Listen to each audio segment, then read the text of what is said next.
जगाला शांतीचा संदेश देणारे महाकारुण तथागत सम्यक संबुद्ध भगवंतांनी निर्माण केलेला सद्धम्म प्रचार आणि प्रसार करणारा पूजनीय भिक्खू संघ यांना त्रिवार वंदन। प्रियदर्शी राजा सम्राट अशोक, विश्वभूषण डॉक्टर बाबासाहेब आंबेडकर, विश्वभूषण डॉक्टर बाबासाहेब आंबेडकर यांना अभिवादन। भगवान बुद्ध आणि त्यांचा धम्म, प्रथम खंड, भाग दुसरा, कायमचा संसार त्याग, त्यामधील पाठ 5,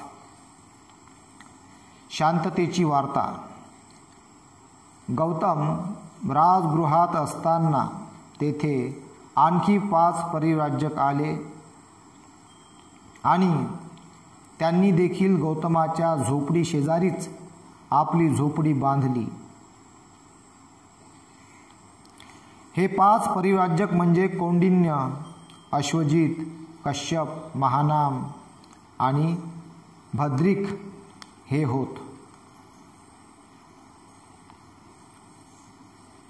ते देखील गौतमाचे रूप पाहून थक्क झाले आणि त्याने परिव्रज्या का स्वीकारली असावी असा त्यांना प्रश्न पडला। त्याने परिव्रज्या का स्वीकारली असावी याचा त्यांना प्रश्न पडला। राजा बिंबिसाराने त्याला याविषयी असे विचारले। राजा बिंबिसाराने त्याला याविषयी जसे विचारले तसेच त्यांनीही विचारले। आपल्याला परिव्रज्या कोणत्या स्थितीत स्वीकारावी लागली हे जेव्हा त्याने त्यांना समजावून सांगितले तेव्हा ते म्हणाले, आम्ही त्याबद्दल ऐकले आहे, परंतु तुम्ही निघून आल्यानंतर काय काय घडले ते तुम्हाला माहीत आहे काय? सिद्धार्थ म्हणाला, नाही। नंतर त्यांनी त्याला सांगितले की त्याने कपिलवस्तू सोडल्यानंतर कोलियांशी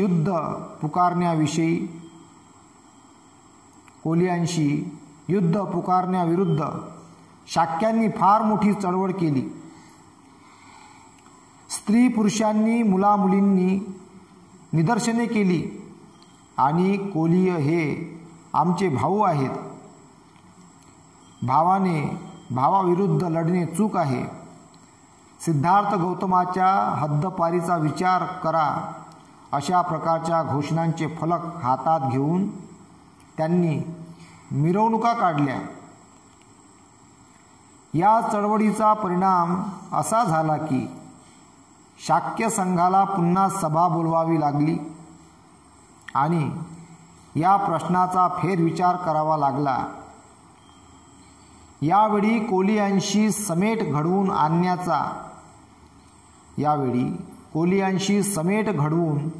आणण्याच्या बाजूने बहुमत होते।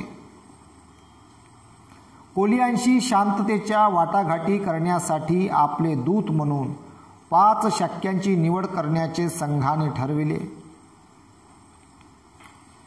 कोलियांनी जेव्हा हे ऐकले तेव्हा त्यांना फार आनंद झाला। त्यांनी शाक्यांच्या दूतांशी वाटाघाटी करण्यासाठी 5 कोलियांची निवड केली।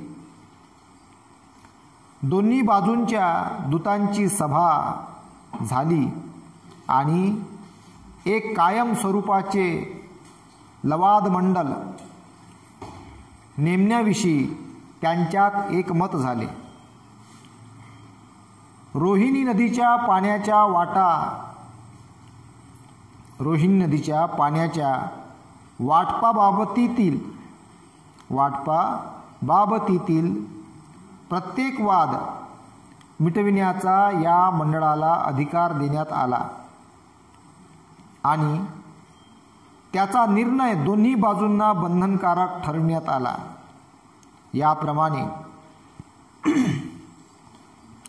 याप्रमाणे भेडसावणाऱ्या युद्धाचा शेवट शांततेत झाला। कपिलवस्तू येथे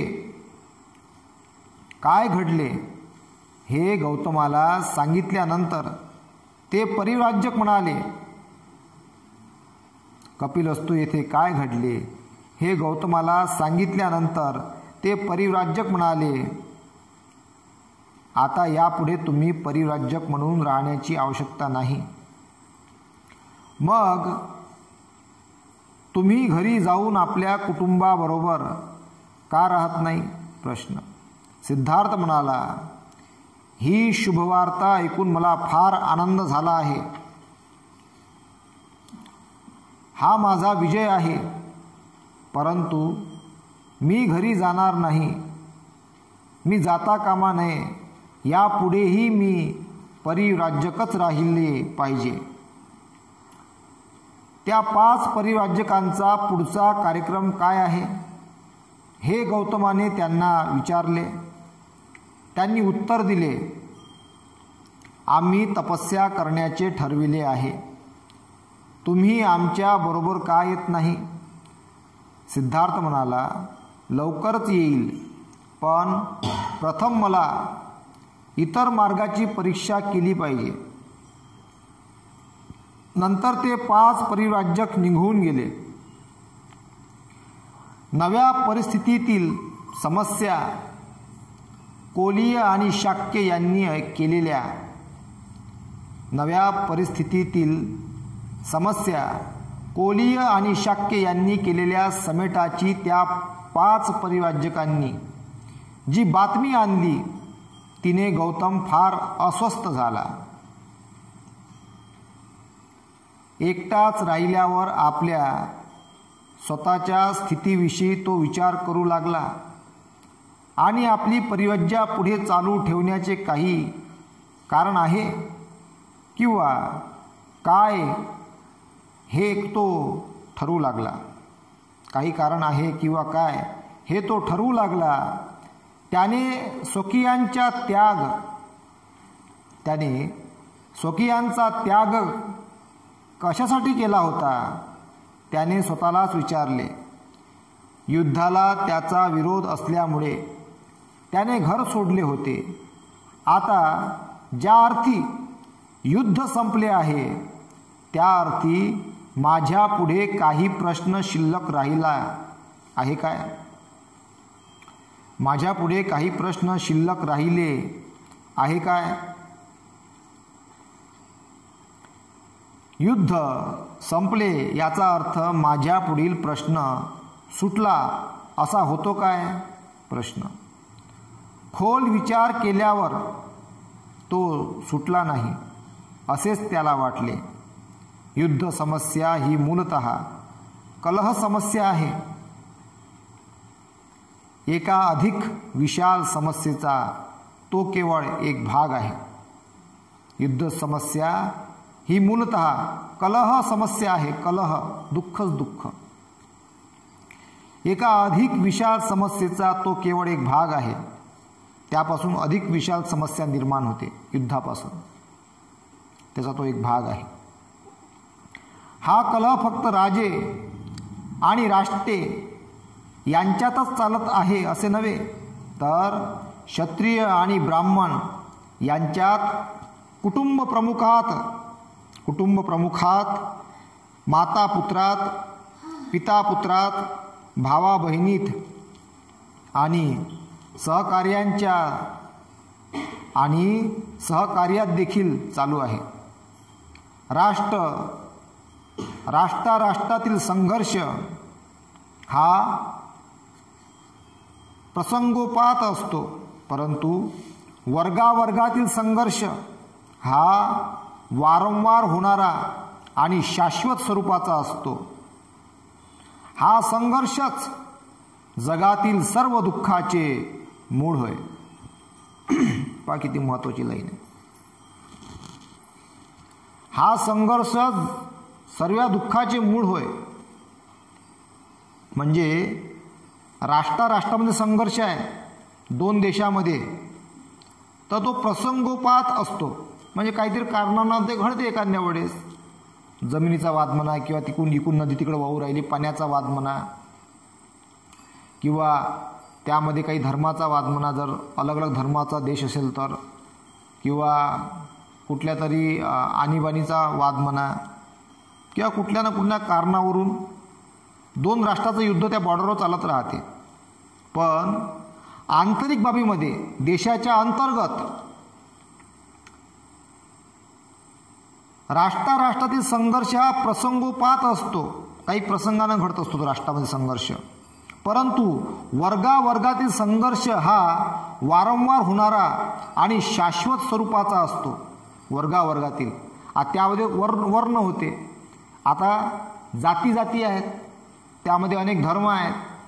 जर हा वर्गावर्गामध्ये संघर्ष होत राहिला तर वारंवार होणारा वर्गावर्गातील संघर्ष हा वारंवार होणारा आणि शाश्वत स्वरूपाचा असतो. पहा आताही चालू आहे ना, जातीचं आरक्षणासाठी वाद, आरक्षणासाठी मोर्चे, धर्मासाठी मोर्चे, कुठल्या कारणासाठी मोर्चे, विविध कारणावरून मोर्चे निघत राहते. आणि त्याच्यामध्ये काही जातीमध्ये द्वेष आहे. पहा अजून माणसाला माणूसच समजला नाही का. माणूस काय आहे बा, जेवढे जाती आहे हे सगळे माणसंच होय. या जातीमध्ये जे लोक आहेत हे सगळे माणसं होत. आणि याचा पूर्वज कोण आहे? वानर. इतिहासातलं विज्ञान म्हणते की अमिबापासून, अमिबा नावाचा जंतू, त्यापासून बा हे सृष्टीचं असं संगोपन झालं असं म्हणतात विज्ञानमध्ये. नंतर माकडाचा माणूस झाला. पहा तुम्ही, माकडं आपल्यासारखे दिसते थोडेसे, त्याले कानं आहे का नाही, चढतात ते असे, त्याला भाषाही समजते थोडीफार, जीभही आहे त्याले. तर असं म्हणतात का माकडापासून हे माणसं तयार झाले असं विज्ञान म्हणते. आता जर माकडापासून जर माणसं तयार झाले तर मग समूह तयार झाले. जसे माकडाचे गट असतात तसे माणसाचे गट पडले. माणसानं जाती पाडल्या, माणसानं धर्म पाडले, माणसानं आपल्यामध्ये भेदभाव तयार केला.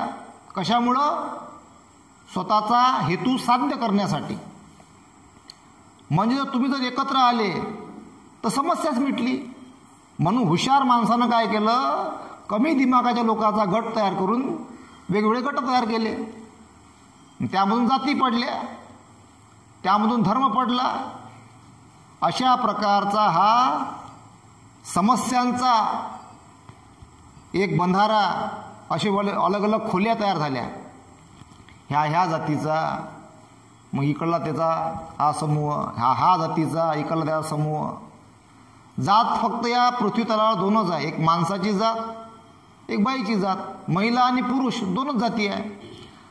आता जात आणि धर्म, जर एकाने समजा बॉडी जमिनीत गाडली असेल ते काढली बाहेर, त्या डीएनएच्या आधारावर माहीत पडते का हा माणूस आहे का महिला आहे, पुरुष स्त्री आहे का पुरुष आहे, हे डीएनएच्या आधारावर माहीत पडते. त्यामध्ये माहीत पडते का हा कधी मेलता हे माहीत पडते. त्यामध्ये हे माहीत पडते का ह्या कोणत्या काळामध्ये हे झालं हे माहीत पडते. सगळं डीएनएच्या आधारावर माहीत पडते. पण तो कुठल्या जातीचा हो आणि कुठल्या धर्माचा हे माहीत नाही पडत. काहून? कारण की जात आणि धर्म हे माणसानं पाडलेले होय, त्याचा विज्ञानाशी काही संबंध नाही. म्हणून आजच्या या युगामध्ये यामध्ये बदल झाला पाहिजे. आपण जाती धर्माच्या बाहेर निघून खरा धर्म ओळखून शांती, मैत्री, करुणा, मुदिता, आनंद, समता, स्वातंत्र्य, बंधुत्व, न्याय या दिशेकडे वाटचाल केली पाहिजे. तोच खरा मानव धर्म आहे, मनुष्याचा धर्म आहे. भगवान बुद्धांनी धर्म तयार केला नाही, क्लिअर करून टाकतो आताच. धर्म नाही तयार केला भगवान बुद्धांनी. भगवान बुद्धांनी धम्म तयार केला. धम्मालेच काही मग त्याचं रूपांतरित धर्म म्हणतात. त्याच्यावर आपण मग धर्माची व्याख्या सांगून आलो सोप्या भाषेमध्ये. म्हणजे वाद मिटला पाहिजे म्हणून चर्चेच्या स्वरूपामध्ये, डिस्कशनच्या स्वरूपामध्ये आपण हे असं सांगत राहतो. भगवान बुद्धांनी धम्म तयार केला. धम्म म्हणजे नीती, नीती म्हणजे धम्म. धम्म हे तत्वज्ञान आहे, जे असं कुठल्याही एका धर्माशी, एका समुदायाशी किंवा एका जातीशी निगडीत नाही आहे. भगवान बुद्धांचं तत्वज्ञान, भगवान बुद्धांचं तत्वज्ञान हे संपूर्ण मनुष्य मात्रांच्या सुखाकरता, संपूर्ण मनुष्य मात्रांच्या कल्याणाकरता हे हितकारक आहे आणि हे धम्माचं तत्वज्ञान कोणीही घेऊ शकते इतकं व्यापक आहे. पण काही लोकांनी त्याला एका जातीपुरतं धर्मापुरतं मर्यादित समजून घेतलं, काही त्याला त्यापुरतं मानलं. असं नाही आहे. मी तर भगवान बुद्धाचं तत्वज्ञान सगळ्याच लोकांना सांगत असतो. मग तो कुठल्याही समुदायाचा असो, कुठल्याही जातीचा असो, कुठल्याही धर्माचा असो, त्याले मी भगवान बुद्ध बरोबर पटवून सांगतो. ये कहा ये है, कारण ही नैसर्गिक धर्म आहे. हा धर्म म्हणजे हा धम्म, हा नैसर्गिक धम्म आहे. त्याला धर्म म्हटल्या गेलेला आहे मराठीमध्ये. हा नैसर्गिक धम्म आहे. पानातिपाता वेरमणी सिक्खापदम समाधियामी, हिंसा करणार नाही. अदिन्नदाना वेरमणी सिक्खापदम समाधियामी, चोरी करणार नाही. कामेश विचारा वेरमणी सिक्खापदम समाधियामी, व्याभिचार करणार नाही. मुसावादा वेरमणी सिक्खापदम समाधियामी, खोटं बोलणार नाही. सुरहा मेरय मज्जपमादठ्ठाना वेरमणी सिक्खापदम समाधियामी, मी कुठल्याही प्रकारची हिंसा करणार नाही. हे 5 शील पाली भाषेमध्ये त्याला असं म्हणतात, मराठीमध्ये म्हणतात हिंसा करणार नाही, चोरी करणार नाही, व्याभिचार करणार नाही, खोटं बोलणार नाही आणि कुठल्याही प्रकारचं व्यसन करणार नाही. हे 5 शील आहे आणि हे 5 शील संपूर्ण मानवाला लागू आहे. आता असा कोणता माणसा नाही आहे की आमच्या धर्मात हे नाही आहे, त्याला उद्या अटक होते. कारण हे 5 शील कायद्यामध्ये आहे, संविधानाच्या कायद्यामध्ये 5 शील दडलेली आहेत. नैसर्गिक प्रक्रिया आहे, याला कोणीही बदलू शकत नाही. इतिहासकालीन आहे, निसर्गातून जन्माले आलेलं तत्वज्ञान आहे. हिंसा करायची नाही, चोरी करायची नाही, व्याभिचार करायचा नाही, खोटं बोलायचं नाही, कुठल्याही प्रकारचं व्यसन करायचं नाही. पहा तुम्ही, हे तुटलं ना तर पोलीस पकडते. हिंसा केली, मर्डर केला, पोलीस पकडते. चोरी केली, पकडते. व्याभिचार केला, पकडते. खोटं साक्ष दिली कोर्टामध्ये, पकडते. आणि दारू पिऊन गाडी चालवली, सुज्ञित गाडी चालवली, डॉक्युमेंट व्यवस्थित आहे तर काही नाही करत.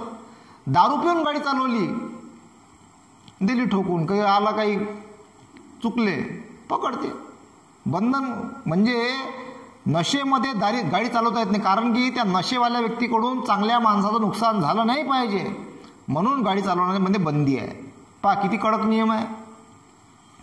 हे 5 शील संपूर्ण भारतामध्ये लागू आहेत आणि हे 5 शीलाच्या आधारावर संपूर्ण जग चालू राहिलं. हेच आहे सगळं. हा नैसर्गिक धम्म आहे आणि ह्या धम्माला ज्या ज्या धर्मामध्ये हे तत्वज्ञान गेलेलं आहे ते तत्वज्ञान पोषक आहे त्या धर्माला. त्या धर्माची गुरुकिल्ली आहे ते. जर हे तत्वज्ञान तिकडे गेलं असेल तर, तिकडे गेलेलं आहे तर ते त्या धर्माचं गुरुकिल्ली आहे. त्या धर्माचं ताकद आहे त्याला मजबूत बनवण्यासाठी, त्याला बलवान बनवण्यासाठी. आणि हे 5 शील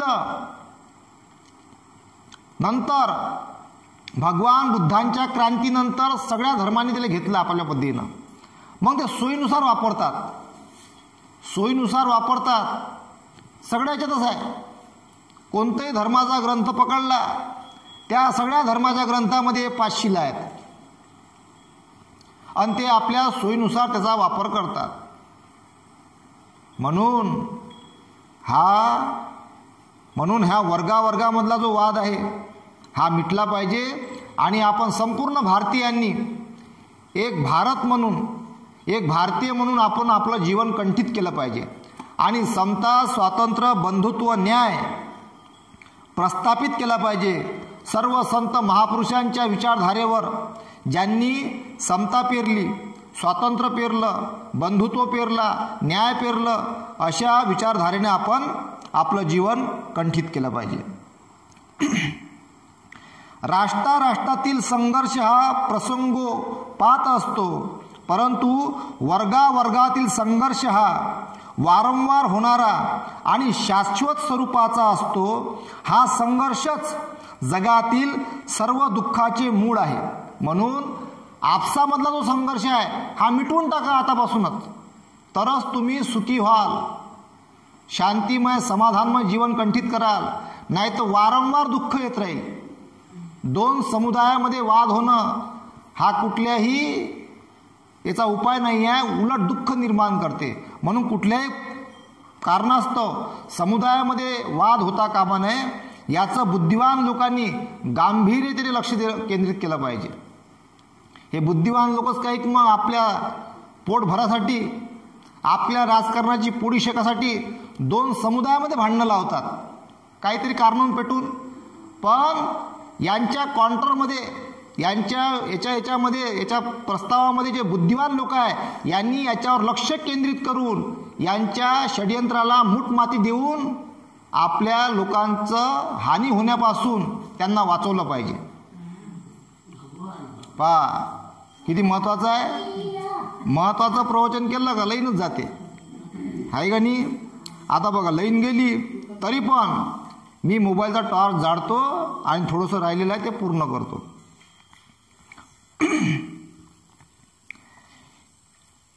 युद्धामुळे मी घर सोडले हे खरे, पण शाक्य व कोलीय यांच्यातील युद्ध संपले असले तरी मी घरी जाऊ शकत नाही. मला आता असे दिसून येते की माझ्या पुढील समस्येने विशाल रूप धारण केले आहे. या सामाजिक संघर्षाच्या समस्येचे उत्तर मला शोधून काढले पाहिजे. जुन्या प्रस्थापित तत्वज्ञानाने या समस्येचा उलगडा कितपत करता येईल, त्या सामाजिक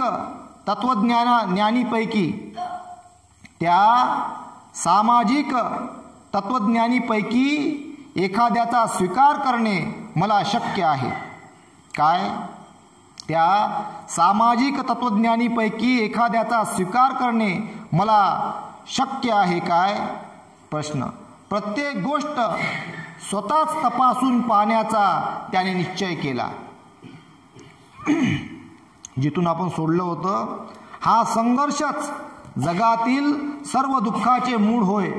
युद्धामुळे मी घर सोडले हे खरे, पण शाक्य व कोलीय यांच्यातील युद्ध संपले असले तरी मी घरी जाऊ शकत नाही. मला आता असे दिसून येते की माझ्या पुढील समस्येने विशाल रूप धारण केले आहे.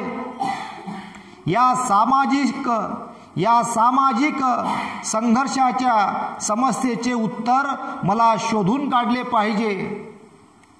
या सामाजिक संघर्षाच्या समस्येचे उत्तर मला शोधून काढले पाहिजे. जुन्या प्रस्थापित तत्वज्ञानाने या समस्येचा उलगडा कितपत करता येईल. जुन्या प्रस्थापित तत्वज्ञानाने या समस्येचा उलगडा कितपत करता येईल. प्रश्न स्वतःलाच त्यांनी प्रश्न केला का जे जुनं तत्वज्ञान आहे बा, जे वारंवार हे वाद होत राहतात, यांना याचा उलगडा कितपत करता येईल याचा प्रश्न त्यांना पडला सिद्धार्थ गौतमांना. त्या सामाजिक